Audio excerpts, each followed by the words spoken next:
The luxury property market in South Africa is expected to take a massive knock due to the coronavirus. Experts say high-end home prices that were already under pressure, even before the crisis, will be the worst affected.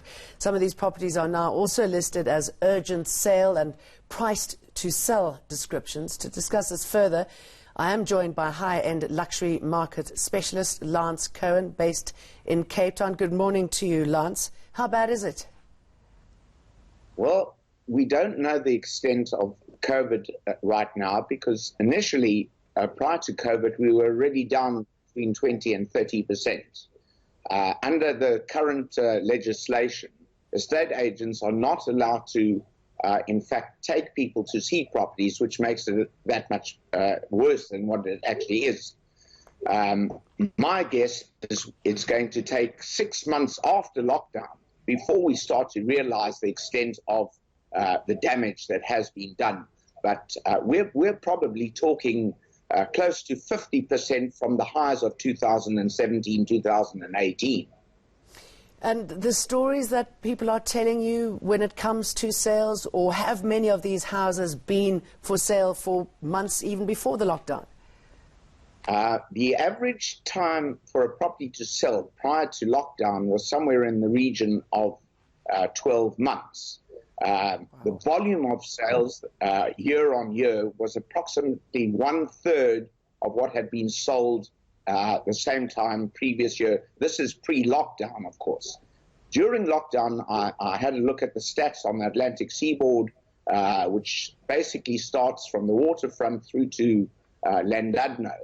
And for the month of May, only one sale had been recorded. In the month of April, approximately 5 sales. This is the total Atlantic seaboard. And basically, sellers are not quite exposing the situation that they're in at the moment because there is a moratorium with regards to banks. Unfortunately, all it's going to do is it's going to get them further into debt. It's not going to solve the situation. What do you think the knock-on effect is, other than what you've just touched on there, if these properties don't get moving, if the prices keep dropping as they are? Well, look, ultimately the property market will find a bottom, which I think we are long away from where the bottom is going to be. Pre-COVID, I was saying that the bottom would probably be somewhere summer next year. I think this is going to extend probably, I would imagine, we're 2 years away from a bottom.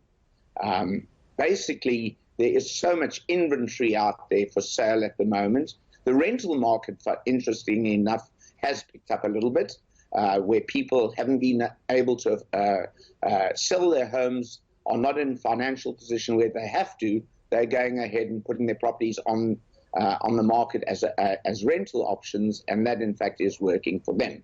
Of course, with interest rates coming down, it has made it more attractive. But again, once again, banks are not lending to the extent of what they were lending before. They are a lot more cautious as well.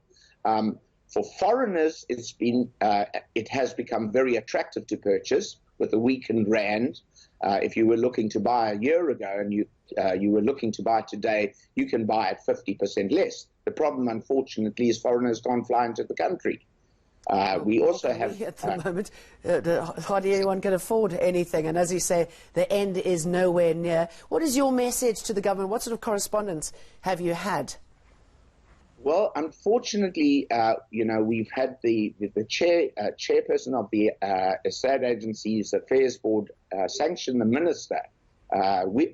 As estate agents, we are only allowed to practice selling property or doing viewings in level 4, which I think in the Western Cape we could be quite far away if one looks at the current status of infections compared to the rest of the country.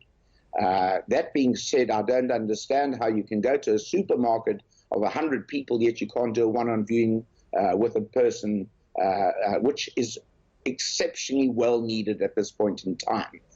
Coupled with that, unfortunately, we have a problem with the with municipal values of properties, which were done raised between 20 and 70% from the 2015 roll to the current values, which are probably lower than the 2015 roll.